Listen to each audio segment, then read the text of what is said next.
নিউটনীয় বলবিদ্যা, Newtonian mechanics. এটা তোমাদের পদার্থবিজ্ঞান প্রথম পত্রের চ্যাপ্টার 4।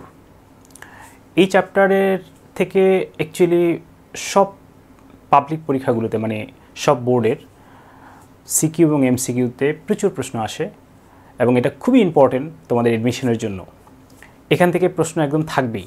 সো এই চ্যাপ্টারের কনসেপ্টটা খুব ভালো করে ক্লিয়ার করতে হবে, কারণ হচ্ছে এটার অ্যাপ্লিকেশানস ফিজিক্সের অন্যান্য চ্যাপ্টারেও আছে, যেখানে যেখানে বলের ব্যবহার আছে, তেমনি ম্যাথ দ্বিতীয় পত্র এটার যথেষ্ট পরিমাণ প্রয়োগ আছে। সো এই চ্যাপ্টার সম্পর্কে তোমাদের খুব ভালো করে ধারণা নিতে হবে। তো আসো আমরা এই চ্যাপ্টার সম্পর্কে জানি। তো এই চ্যাপ্টারে মূলত যে বিষয়গুলো নিয়ে আলোচনা করা হয় সেগুলো আমরা এক এক করে সবগুলোই শেখার চেষ্টা করব এবং তোমাদের এই জার্নিতে আমি তোমাদের সাথে আছি। আর এর পাশাপাশি যে জিনিসটা আমাদের জানতে হবে সেটা হচ্ছে যে আমরা বেসিক্যালি প্রত্যেকটা চ্যাপ্টার মূলত দুইভাবে আমরা লেকচার্স ডেভেলপ করার চেষ্টা করছি। একটা হচ্ছে কনসেপ্ট লেকচার্স, আর একটা হচ্ছে প্র্যাকটিস লেকচার্স। কনসেপ্ট লেকচারে মূলত থিওরিটা এবং বেসিকটা ক্লিয়ার করে দেওয়ার চেষ্টা করব, আর প্র্যাকটিস লেকচার্সে আমরা যেটা থাকছে সেটা হচ্ছে তোমাদের জন্য বিভিন্ন বোর্ডের কোশ্চেন্স অথবা ইম্পর্টেন্ট যে কোশ্চেন্সগুলো অ্যাডমিশন টেস্টের, সেগুলো শর্টকাট টেকনিক এবং সেগুলো কীভাবে অ্যান্সার করানো যায় স্মুথলি, এই বিষয়ে থাকবে। সো আমরা প্রত্যেকটা চ্যাপ্টারই আসলে দুইভাবে কভার আপ করতে চাচ্ছি, যাতে তোমরা খুব স্বচ্ছ এবং সুন্দরভাবে ধারণা নিতে পারো। তো প্রথমে এই চ্যাপ্টারের যে আলোচনা থাকছে সেটা হচ্ছে বল সম্পর্কিত। মূলত এই চ্যাপ্টারটা বল নিয়ে আলোচনা করে। তো এই বলের যে অংশটা থাকে, সো বল সম্পর্কে কিন্তু আমরা সবাই কম বেশি জানি, যেহেতু আমরা তোমাদের 9-10 কমপ্লিট করে আসছো, সেখানে অনেক কিছু দেখেছো। একটা চ্যাপ্টারই ছিল বল নিয়ে। সো বল হচ্ছে যা একটা বস্তুর ত্বরণ সৃষ্টি করতে পারে, আমরা যদি নর্মালি বলি বলের সংজ্ঞা, অথবা যা একটা স্থির বস্তুকে গতিশীল করতে পারে এবং একটা গতিশীল বস্তুর গতির পরিবর্তন করতে পারে, বেগের পরিবর্তন করতে পারে। তো এক কথায় ত্বরণ সৃষ্টি করতে পারে এমন বিষয়টাই হচ্ছে বল, বা এমন রাশিটি হচ্ছে বল। এখন আমরা বলের বৈশিষ্ট্য নিয়ে যদি কথা বলি, সাপোজ বলের সংজ্ঞা থেকে কিন্তু বলের বৈশিষ্ট্যগুলো নিয়ে আমরা আলোচনা করতে পারি। যেমন প্রথম হচ্ছে বল হচ্ছে প্রথম বৈশিষ্ট্য হতে পারে যে যা বস্তুর ত্বরণ সৃষ্টি করতে পারে। তাহলে বল যেটা পারে এটা হচ্ছে বস্তুর ত্বরণ সৃষ্টি করতে পারে।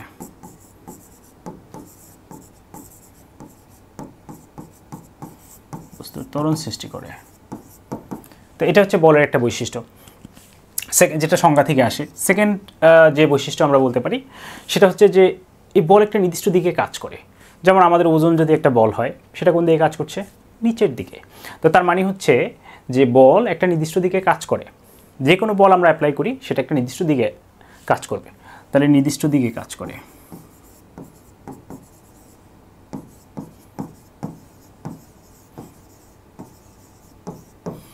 এটা গেল দুটো বৈশিষ্ট্য। বলের তৃতীয় বৈশিষ্ট্য হতে পারে বল জোড়ায় জোড়ায় কাজ করে। মানে কি, যে তুমি যখন একটা বল কোথায় প্রয়োগ করবা, সাথে সাথে কিন্তু একটা প্রতিক্রিয়া বল পাচ্ছ। অর্থাৎ প্রত্যেকটা বল আমরা যেটা প্রয়োগ করি সেটা হচ্ছে ক্রিয়া বল, এবং সেটার বিপরীতে যে বস্তুটার উপর আমরা বল প্রয়োগ করি, সেই বস্তুটা যে বল প্রয়োগ করে তার দিকে একটা প্রতিক্রিয়া বল দেবে। তো তার মানে হচ্ছে যে ক্রিয়া প্রতিক্রিয়া সবসময় একই সাথে কাজ করে, যার কারণে বল জোড়ায় জোড়ায় কাজ করে। তাহলে বল জোড়ায় জোড়ায় কাজ করে।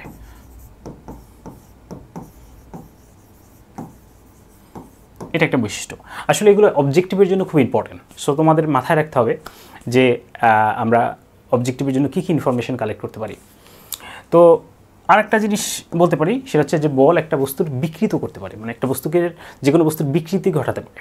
যেমন আমরা যদি একটা প্লাস্টিক বোতলের কথা চিন্তা করি, ওটাকে যদি তুমি বিকৃত করতে চাও, ওটার যদি শেপটাকে নষ্ট করতে চাও, তাহলে তো আমরা কী করতে হয়, যে আমরা বল প্রয়োগ করি। অনেক সময় আমরা অনেক রেগে মেগে অনেক কিছুর উপর বল প্রয়োগ করি, বা অনেক কিছু টেনে আমরা ছিঁড়ে ফেলি। সো যে কোনো একটা বস্তু যে অবস্থানে আছে বা যেভাবে আছে, ওখান থেকে যদি আমরা বিকৃত করতে চাই, তার আকারের পরিবর্তন করতে চাই, আমাদেরকে কিন্তু বল প্রয়োগ করতে হচ্ছে। তেমনি সমুদ্রের অনেক গভীরে যদি কোনো বস্তু যায়, সেক্ষেত্রে প্রচণ্ড চাপ অনুভব করে, যেটা একটা নির্দিষ্ট আয়তনে মানে এরিয়াতে বল। সো এই ক্ষেত্রে আমরা দেখতেছি কি, যে বস্তুটা বিকৃত হয়ে যাচ্ছে। সো বল বস্তুকে বিকৃত করতে পারে, বিকৃত করতে পারে।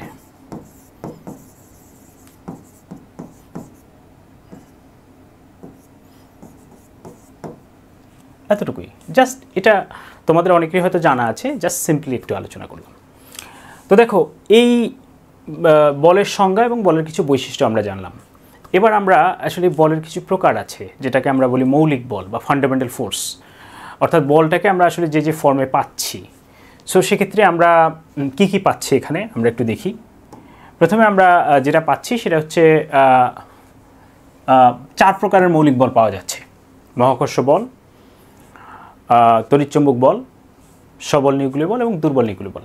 এই 4টা ফর্মে আমরা আসলে মৌলিক মানে এই 4টা বলকে মৌলিক বল বলি, 4টা ফর্মে আমরা বলকে পাচ্ছি। তো এখন কথা হচ্ছে যে এগুলো তোমাদের নবম দশম শ্রেণীতে ছিল, তোমরা সবাই জানো। তারপরে হচ্ছে আমি একটু শর্ট ব্রিফিং দিচ্ছি। তো প্রথম বলটা হচ্ছে মহাকর্ষ বল।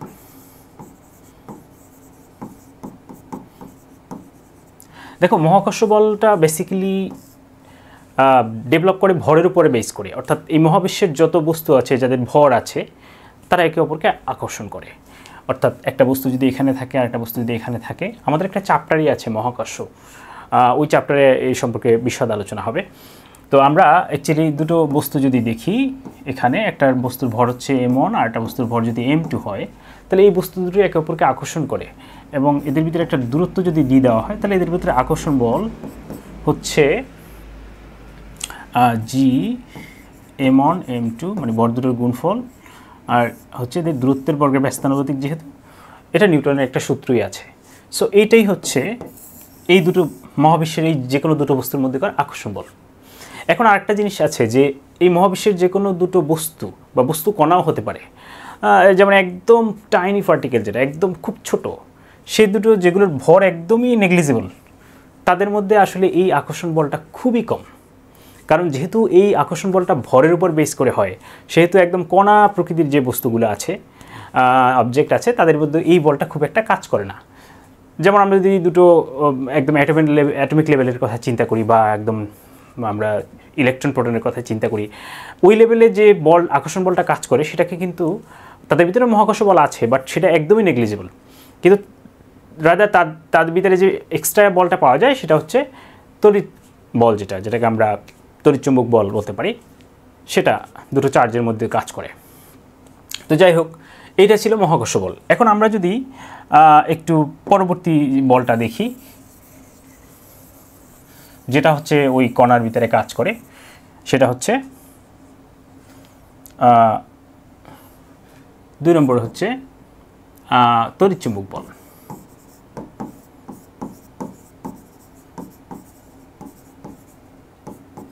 আচ্ছা, তড়িৎচুম্বক বলটা বেসিক্যালি কাজ করে দুটো চার্জের মধ্যে। আমরা একটু দেখি, একটা পজিটিভ চার্জ আর একটা নেগেটিভ চার্জ যদি হয়, তো সাধারণত যেটা হয় যে এই পজিটিভ চার্জের চারদিকে একটা লাইন অফ ফোর্স কাজ করে এবং যেটা আউটওয়ার্ড মানে বাইরের দিকে এই একটা বলরেখা কাজ করে, বহির্মুখী বলরেখা। এই বলরেখার উপর বেস করে এদেরকে আসলে পজিটিভ বলা হয়। আসলে পজিটিভ মানে হচ্ছে পজিটিভ বা নেগেটিভ, এটা আসলে দিক বোঝাচ্ছে। এটা একটা পজিটিভ চার্জ। আমরা আসলে এই চার্জ শব্দটা কিন্তু আমরা আমাদের বাস্তব জীবনে ব্যবহার করি। যেমন হচ্ছে আমরা যদি বলি যে পুলিশ লাঠিচার্জ করে, কোনো একটা জায়গায় গ্যাঞ্জাম হচ্ছে, সেখানে পুলিশ লাঠিচার্জ করছে। তো লাঠি তো আসলে লাঠি এটা, আর চার্জ মানে হচ্ছে লাঠি দিয়ে বল প্রয়োগ করা, অর্থাৎ চার্জ অর্থ এখানে বল প্রয়োগ করা মিন করছে। আবার আমরা অনেক সময় আমাদের কথা প্রসঙ্গেও বলি যে আমাকে ওখানে পেয়ে চার্জ করছে, মানে কি আমার উপর বল প্রয়োগ করেছে। সো তার মানে চার্জ শব্দের অর্থ হচ্ছে বল প্রয়োগ করা। আর এখানে পজিটিভ মানে হচ্ছে বলটা বাইরের দিকে প্রয়োগ হচ্ছে, এখানে পজিটিভটা বলতে একটা দিক বোঝাচ্ছে। তো সেক্ষেত্রে আমরা এখানে বলতে পারি যে পজিটিভ চার্জ মানে হচ্ছে বাইরের দিকে বল প্রয়োগ হচ্ছে।